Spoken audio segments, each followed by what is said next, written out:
welcome. Thank you all for giving me some space to talk about the Texas legislature. Decided to kick it off with a Molly Ivins quote here. Good thing we still got politics in Texas. Finest form of free entertainment ever invented. It sort of encapsulates my feelings towards state government.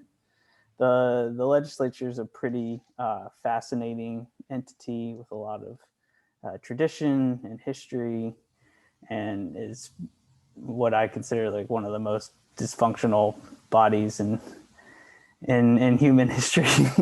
It's a place of where brilliance and also like deep ignorance coincide, and it's pretty fun to watch. So I figured today we could just kind of talk about the basics so y'all can understand the train wreck that y'all will be looking at in the coming months during this legislative session.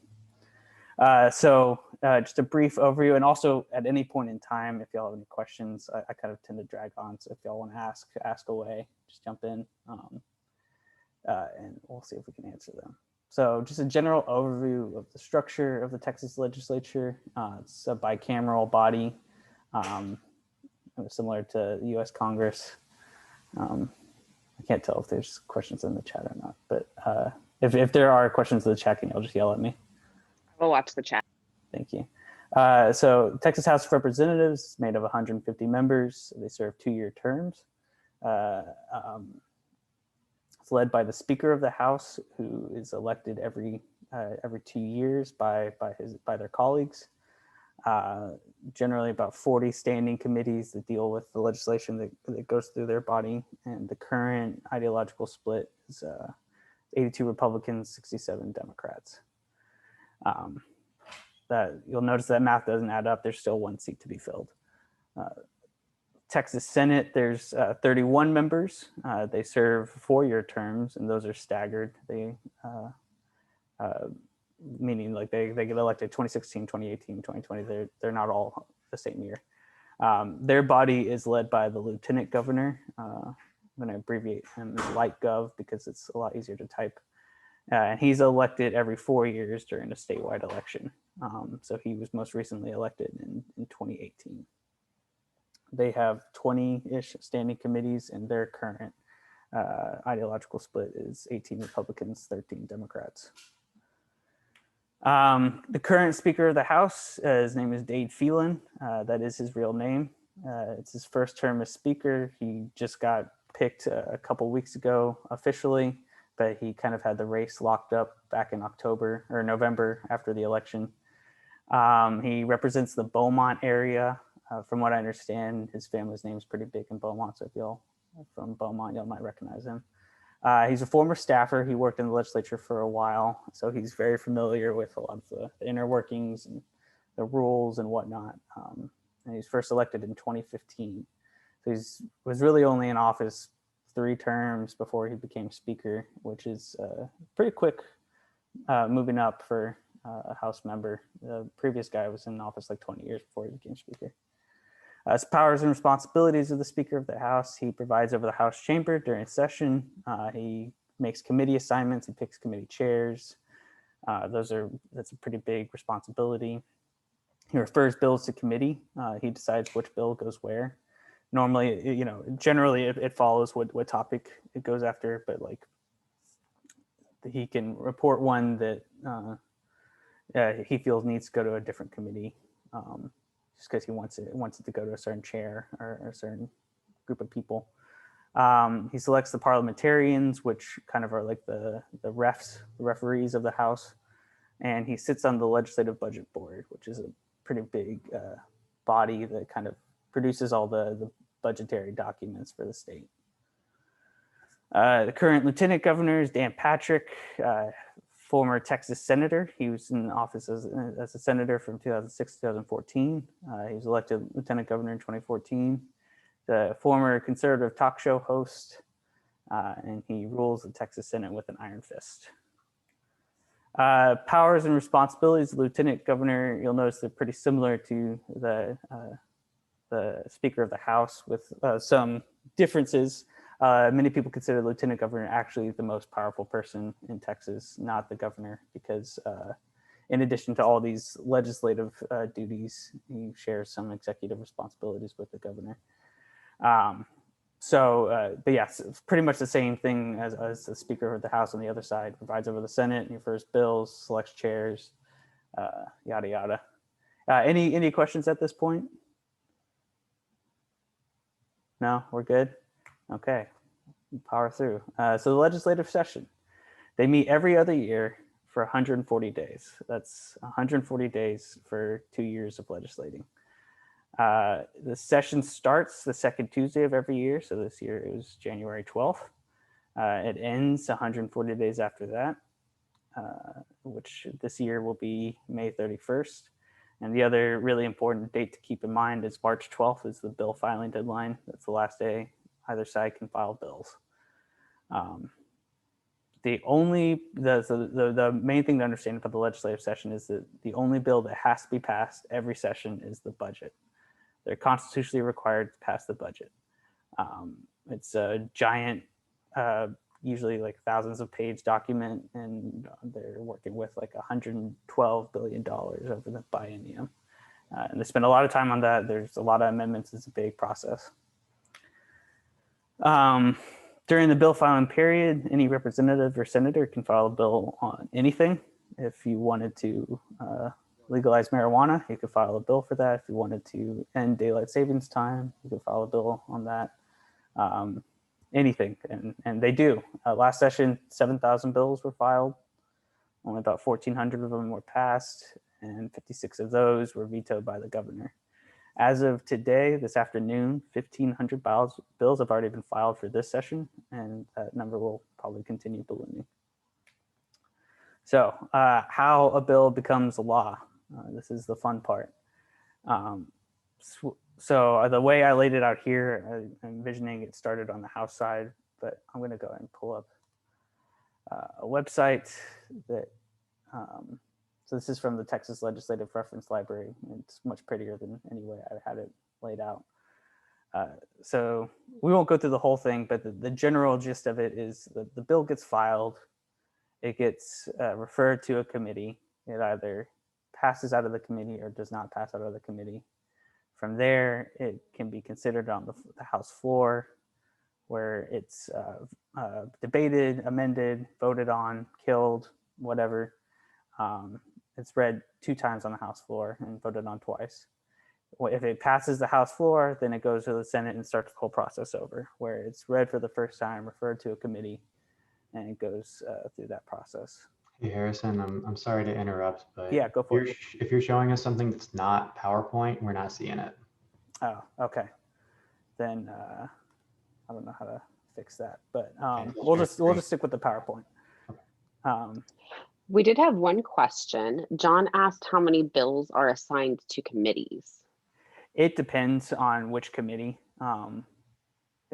Some committees just deal with a lot more legislation. A lot more people want to file legislation on transportation compared to culture and tourism. Like cultural and tourism has like 100 bills maybe a session, whereas transportation will get a couple thousand. So it's really just depends on the topic. So this is the general gist of it. It's pretty similar to, I think, to the federal level, where in that it gets a bill originates on one side of the legislature, goes through a committee process, goes through an amendment process, and gets referred to the other one and can be vetoed by the executive. Do all of the bills go to ahead. a committee as well? Yes, every bill will be referred to a committee. And that's something we'll talk about here in a second, how to track a bill. There's a few different tools to do that, but knowing who's on the committee and knowing which committee the bill is referred to is pretty important on understanding its chances of getting passed. Any other questions? Okay, so the big bill that must pass every session is the budget. It sets the budget for the biennium. It's fiscally constrained, meaning that the Texas Constitution does not allow for our state to be in debt. We have to balance the budget every 2 years, which it generally keeps us in pretty good economic standing, and like the state of Texas has like a really good credit score or something. But it does mean that we don't fund a lot of public services because we have to balance the budget. One of the tools that we use to balance the budget is the Economic Stabilization Fund, also known as the Rainy Day Fund. Certain tax revenue, mainly oil and gas stuff, is automatically diverted to here. It's used to shore up the budget if we ever have a shortfall, which we do this year. We're about $1 billion over budget based on our projected tax revenue.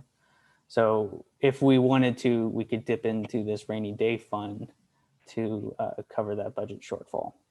And right now we have about $8 billion sitting in the rainy day fund. One thing to understand about the budget, the role of the comptroller, he essentially sets the guardrails for projecting like what our budget's going to look like over the next 2 years. He does some accounting magic and says we're going to make this amount of money in tax revenue over the next 2 years. He predicts the market, and they use that prediction to set the budget. This past summer, we had a pretty dire projection. They thought we were going to have a $4 billion shortfall, which would be pretty severe. But he recently revised that to just $1 billion, which is a lot more manageable.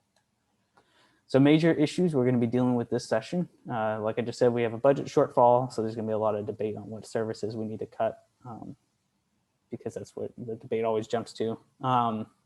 We have to do redistricting. Redistricting occurs every 10 years following the census.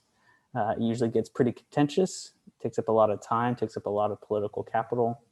A lot of people want to save their district and maybe edge out some of their rivals. And it gets pretty hairy. In 2003, this is one of my favorite stories to tell.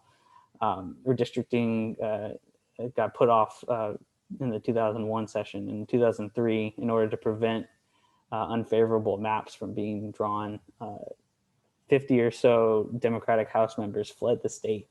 They went and camped out in Oklahoma for a couple months. Okay. So the House can convene. It was pretty interesting, pretty great story. I'll tell you about it if you'd like to connect after this.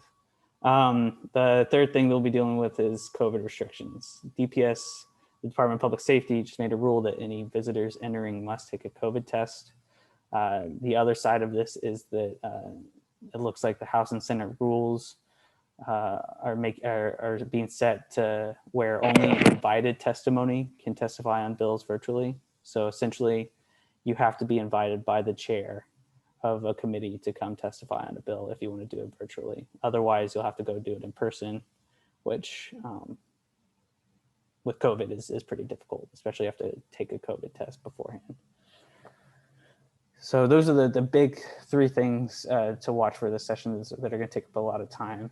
Let me see if I can reconfigure share screen so it's just my screen without. Okay. If I click this link.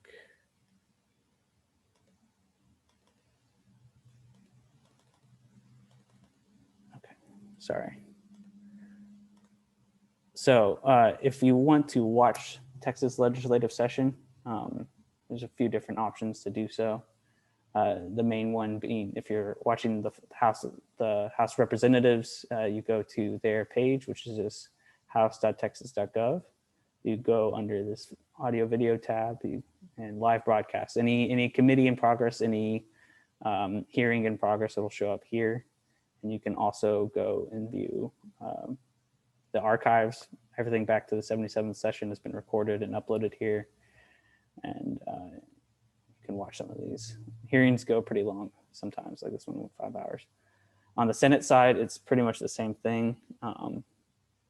Senate.texas.gov under news and media, live video, and that's where you can find any sort of committee broadcast or at the Senate floor. All of their proceedings they publish online. So then finally, this tool I'd like to show you all really quickly, and I can go more in depth with it offline if y'all want some more information about it. But this website, Texas Legislature Online, is the main website if you would like to track legislation.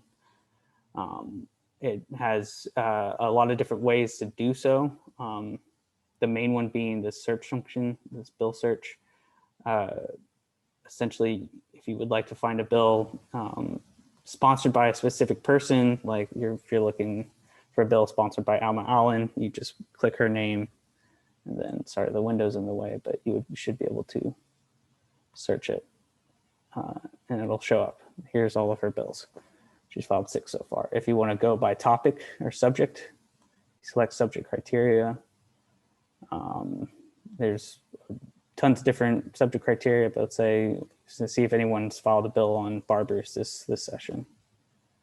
And so search, no barber bills this session, but that's the gist of it, essentially. Other ways you can track bills, you can set up alerts here. So if you want to set up an alert on a specific bill, you could do so here. If you want to set up an alert on a committee, like anytime a committee posts their notice that they're going to be meeting, you can set up an alert for that.